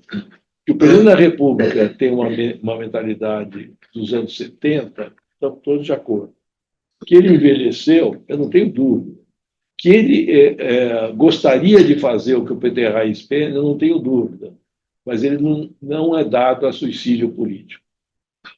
A minha leitura é que, por exemplo, por causa disso, que ele abandonou seus colegas no segundo turno da eleição. Ele viu quem ia perder, simplesmente abandonou. Usou o que ele podia fazer e não foi. E não vai ser estudado uma derrota. Olhando isso e não olhando o que ele pensa sobre o que fazer em economia, é sobrevivência pura para poder ser candidato à reeleição, é que eu acho, e aí é hipótese, uma hipótese contra hipótese, eu acho que ele vai aceitar um pacote mais robusto do que usando a maior parte dos analistas e o mercado financeiro está acreditando. Se fizer isso, não vai ser uma surpresa, vai ter algum ganho razoável. É fácil ver se estou certo ou errado, em menos de 2 meses a gente vai saber, que até março, um pouquinho mais, até março vai ser um combo. A decisão de que lado seguir na política econômica, portanto, na questão do relacionamento com o Congresso e a mudança no Ministério, que vai envolver o resultado da eleição, a eleição para a mesa do Senado e da Câmara, e o que vai ser o governo e o poder nos segundos 2 anos do ministério dele. Eu tenho dificuldade de ver, porque está tão esticado tudo, que se hesitar 2 meses, a inflação vai subir e vai subir mesmo. Aí nós estamos todos de acordo, Oswaldo. E aí o câmbio vai encostar em 3, né? E isso tem consequências, inclusive, no Congresso. Então, eu tenho dificuldade de aceitar a hipótese, que é a hipótese maior do mercado financeiro, que como o Lula é PT e o PT é atrasado, aquela coisa antiga, ele vai ser mais do mesmo, dobrar a aposta na mesma direção. Eu não acho que isso vai... Agora é fácil, esse é o tipo da coisa que vai ser fácil checar se faz sentido ou não, porque daqui a 2, 3 meses nós vamos saber se isso é verdade. Eu acho que, por sobrevivência, né? Aquela frase do Guimarães Rosa, não é por belezura, né? Por ameaça mesmo, tá certo? Sabe? De quem sabe ler essa coisa de ameaça. Agora vamos ver se é ou não. Agora, estamos de acordo. Se a resposta vier mais do mesmo, pau na máquina, vamos aumentar e vai aí vai durar pouco. Que aí nós vamos para o caminho, apesar da economia estar mais forte, nós vamos reeditar a inflação, e a inflação é mortal. Para a política no Brasil, se associado, carimbado na testa, trouxe a inflação de volta, não tem, aí ele não será candidato à reeleição mesmo. Certo? Eu não acho que é isso que ele queira nesse momento. Mas vamos ver o que vai ser. Mas adorei, Oswaldo, os seus comentários. Não, imagina, Beto. Deixa eu só dizer o seguinte: talvez não foi impreciso, é o seguinte: não precisa dobrar a aposta. Basta fazer a quem, tá certo? Por exemplo, 50 bi com mudanças estruturais, o efeito exatamente o que você está imaginando, vai dar uma aliviada grande. 50 bi com retalhos não tem o mesmo efeito. Estamos de acordo, Beto, estamos de acordo. Ele não vai se suicidar. Então, vamos ver se. É isso que a gente vai ver. Um indicador disso, que tem que ser mais do que retalhos, que pelo que está no jornal, eu não sei mais que você, nem que ninguém que está aqui, vai ter reforma da Constituição nesse pacote. Se tem reforma da Constituição, não é só pente fino nos benefícios que já existem. Tem que ter alguma coisa que mexe em regra de jogo. Aí acho que nós estamos de acordo, tá certo? Outra forma de falar o que você falou não sei quantos bi, pode ser 30, 40, 50. Se for só revisão de benefícios, aí pode correr para comprar dólar que ele vai ficar barato. É isso, esse é o resumo. Esse é o resumo. Obrigado, Oswaldo. Está aberta a parte de inscrições para fazer perguntas, comentários. O Zé Pastor se beneficiou da presença aqui ao meu lado. Já se inscreveu. Pergunta rapidinha. Não, pode. O Zé Roberto e o Oswaldo também, né? Compra dólar vendido. Vocês acham que isso precisa chegar, esse pacotão precisa chegar na eliminação de certas coisas que parece que estão agravando muito a situação, como, por exemplo, indexação de salário mínimo, indexação de previdência, aquela tremenda gastança lá da PEC da transição, e esse festival de transferência de renda para tudo que é tipo. Precisa chegar nisso ou não? Vai precisar chegar, não tem dúvida, em alguma parte disso. Acho que não tem cacife, nem poder político para fazer uma reforma mais geral, que é o que seria o ideal. Mas eu acho que vai ter que chegar em alguns pedaços disso, senão daquilo que o Oswaldo falou, vai ser pente fino. Só pente fino não vai funcionar. Agora, mas eu quero dizer uma coisa, não dá para subestimar o pente fino. Duas observações, uma para reafirmar o que o Oswaldo falou e uma outra observação. O que esses caras fizeram, parte veio já do governo anterior, mas parte veio do governo agora. Né? Foi, por exemplo, benefícios médicos, licenças médicas. Né? Reafirmaram, a propósito, com a desculpa que tem que diminuir a fila, liberou todos os controles que tinha. Por exemplo, a concessão do BPC terminava no que a sua funcionária falou, num monte de perguntas, que a última coisa antes de ganhar o BPC é passar pela assistência social. Aquela coisa que a assistência social vai e pergunta, mas isso foi suspenso em agosto do ano passado. E a Rádio Peão, se é uma coisa que funciona, é isso. Olha, suspender isso aí, vai que dá que está saindo para todo mundo. Então, não dá para minimizar o pente fino, mas como ele está desmoralizado, é um erro cruel do Haddad político, falou que vai falar que vai fazer pente fino. E as pessoas começam a rir. Eu só acho que ele tem muito mais do que parece. Essa festa no céu é porque jogaram fora boa parte desses controles que eram minimamente razoáveis.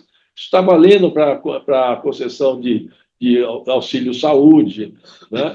E está valendo para muitas coisas. Por exemplo, isso deve, não sei, mas em massa deve estar valendo gente que está trabalhando em alguma coisa e, teoricamente, está desempregado recebendo algum benefício.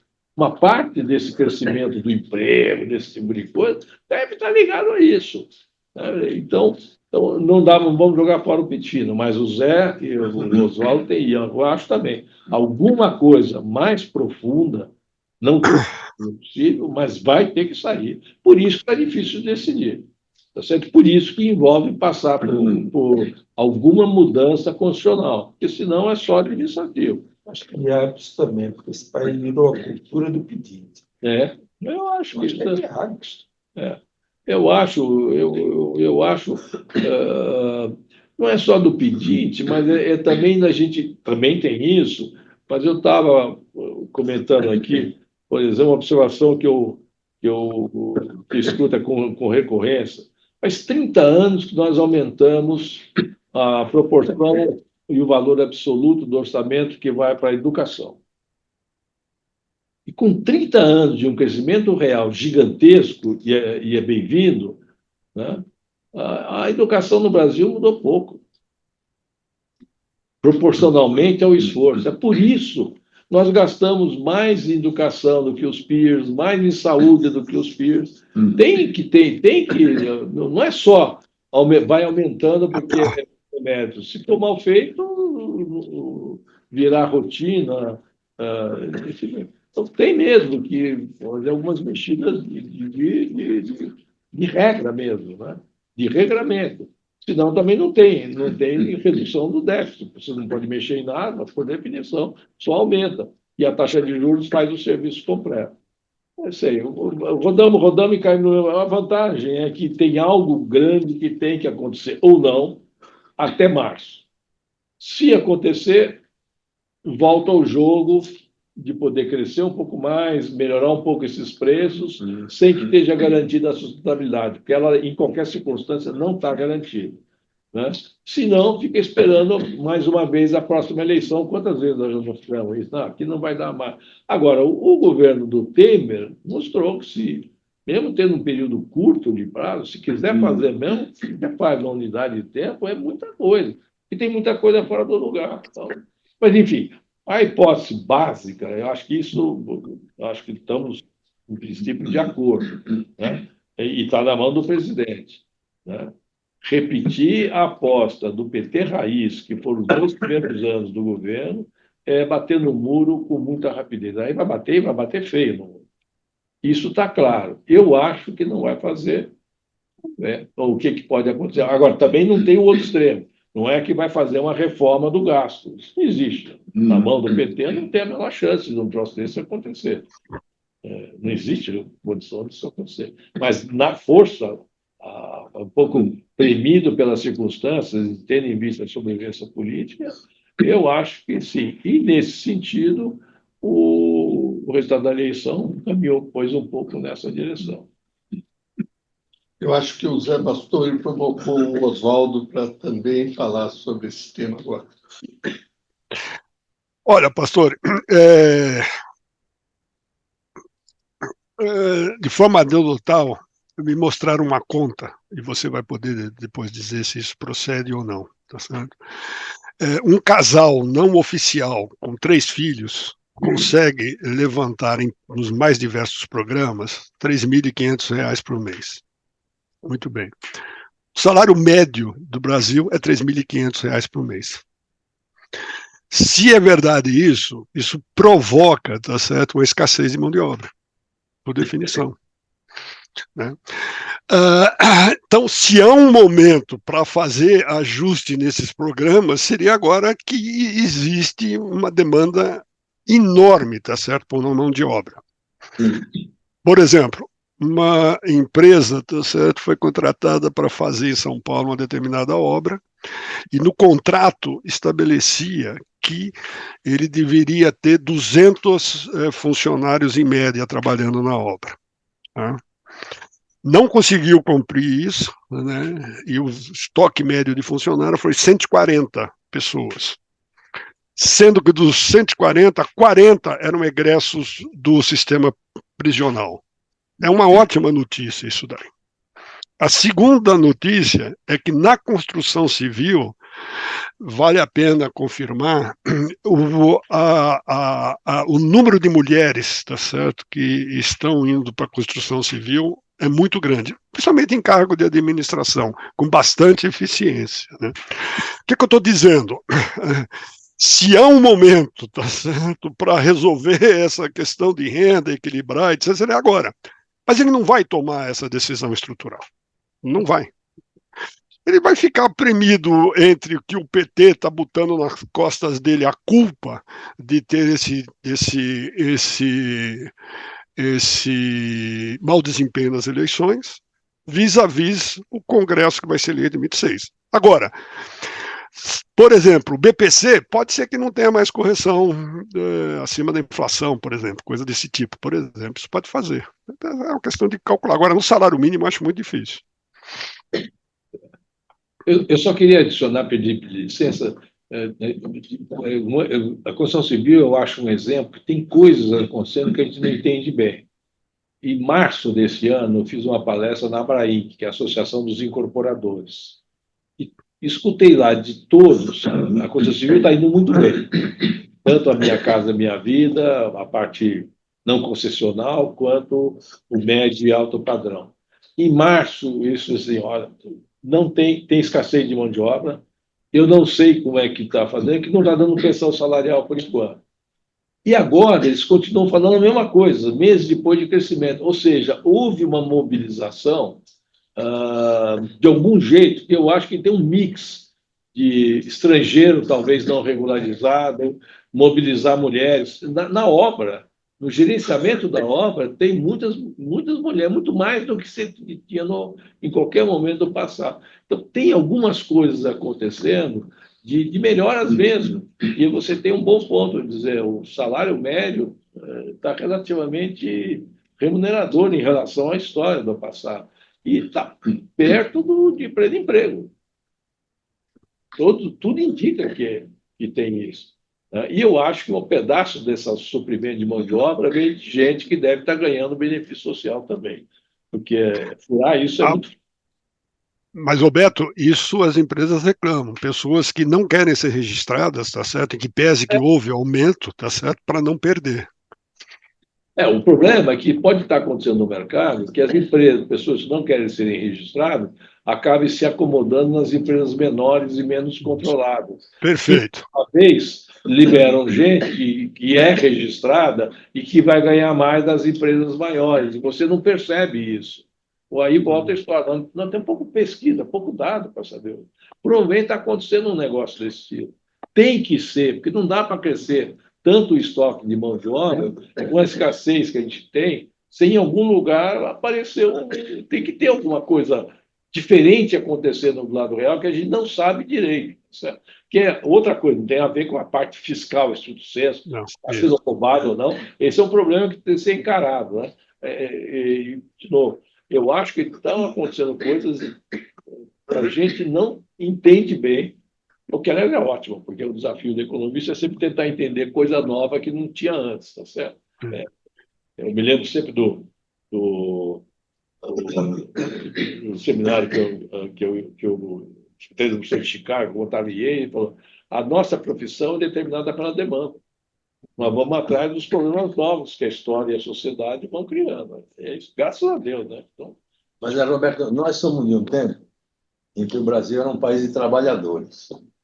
Agora, de uma forma legal ou fraudulenta, no uso de transferência de renda, nós estamos transformando esse país aqui num país de assistidos. Para você recuar nesse negócio aqui, é uma dificuldade tremenda. Isso aqui tem a ver com o voto. É verdade. Não, eu tenho um escrito aqui, o André Montoro, quando eu fiquei caçado, tudo isso, falei, o André está por aí, tá. André, por favor. Bom dia para todos, especialmente para o Marcão, que está na tela bem sempre de mim, e na cabeça do Marcão tem um distintivo lindo, bem aí É mesmo, eu não tinha reparado. É que o Marcão está aparecendo em esse primeiro plano, primeiríssimo plano. Você foi observador, mas eu gostei desse sentido aí em cima. Também.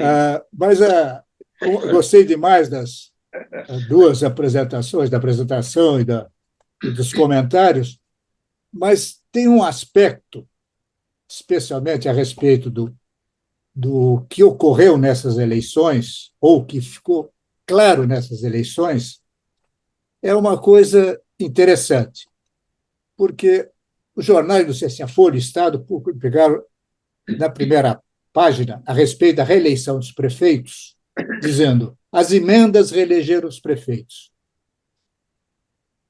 Eu não sei se isso é verdade ou é toda a verdade. Na verdade, os prefeitos foram reeleitos porque eles agradaram a população, porque foram bons prefeitos. Claro que as emendas, os recursos chegados melhoram, mas é evidente que, com emenda ou sem emenda, se eu fosse um mau prefeito antipático e não tivesse cumprido as suas funções, não seria eleito, especialmente numa eleição majoritária em locais menores, certo? Onde o contato da população com o prefeito é muito grande e o cara sabe que parte do recurso veio por intermédio do deputado, e uma série de coisas no sentido que, se o prefeito não for bom, não entra. E, aparentemente, dando verbas, eu acho que as receitas deram, os prefeitos se comportaram muito bem. E eu acho que essa descentralização não é revertida mais. É muito difícil reverter. Quer dizer, então nós vamos, negócio de emenda, orçamento secreto, emenda impositiva, é até um gozado, porque se o orçamento não é de ficção, ele é impositivo todo, tá certo? Então, essa questão do jogo político, tá certo, de você conseguir apoio através das emendas, que todos os governadores fazem, presidentes, é indecente. Tá certo? Talvez mais indecente do que o presidente da Câmara fazer. Tá certo? Ele consegue apoio nisso, é um jogo totalmente diferente. Mas não é esse ponto. O ponto é que, com esse resultado, os prefeitos conseguiram muita força, especialmente na medida que você vai ter eleições logo em seguida, e não sei quem colocou aí, é absoluta verdade, o prefeito é o cabo eleitoral número 1, eu acho muito difícil mudar esse processo. Então, nós precisamos encontrar alguma coisa para substituir. E talvez seja, eu, ao menos a longo prazo, só vejo com a diminuição do governo federal, ou um grande aumento de impostos. Eu gostaria de ouvir suas opiniões a respeito disso. Olha, André, obrigado pelo comentário.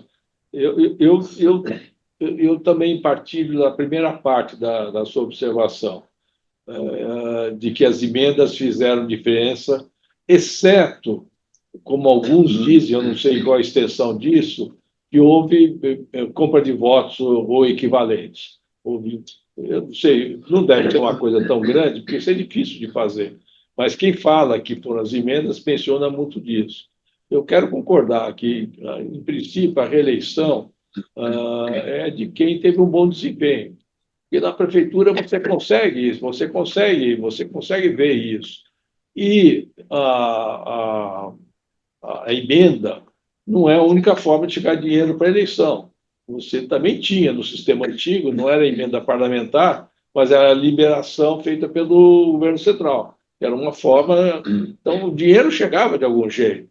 Esse negócio de asfaltar a cidade na véspera da eleição não é agora que tem essas emendas grandes. A gente já vê isso como cidadão há muitos anos. Então, de algum jeito, chegava, na maior parte das vezes, dinheiro para fazer esse asfalto. Então, eu tenho dúvida, isso eu quero partilhar com você. Tenho dúvidas. A segunda coisa que eu concordo, inequivocamente, não tira mais da mão dos deputados o controle dessa parte por causa das emendas. São eles que votam. É impossível. Você vai ter que negociar muito, mas vai ser difícil tirar da mão dos deputados. E eu acho ruim. É um sistema todo torto, todo complicado. Inclusive, aqui tem muita gente, mas não é público, né? Não é de hoje que eu escuto, o Oswaldo pode confirmar, porque também acompanha o mercado, essas matérias que o Globo fez ontem e hoje, de corretor de emendas, eu escuto isso há alguns anos.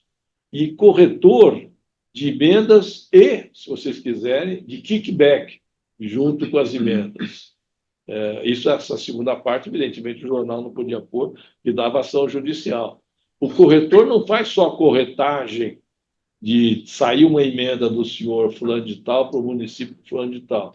Ele faz a corretagem da ida e qual pedaço que volta num outro veículo qualquer que está aí colocado. É muito ruim esse sistema por conta disso. Agora, a questão da descentralização, eu tendo a concordar com você, né? Eu acho que mas eu acho que o bom prefeito ser reeleito, a experiência de reeleição no mundo inteiro é essa. O mais fácil é ser reeleito. Aí porque usa a máquina, porque é fácil esse tipo de coisa. Eu também acho com você. Está sendo superestimado, como se nunca tivesse existido antes um mecanismo qualquer que o deputado representante da região intermedia a chegada de uma verba na mão do prefeito na beira da eleição. Agora é muito mais pela emenda direta, mas que chegava antes por liberação do Tesouro, não chegava. A gente sabe disso, aqueles pacotes de liberação grandes, né?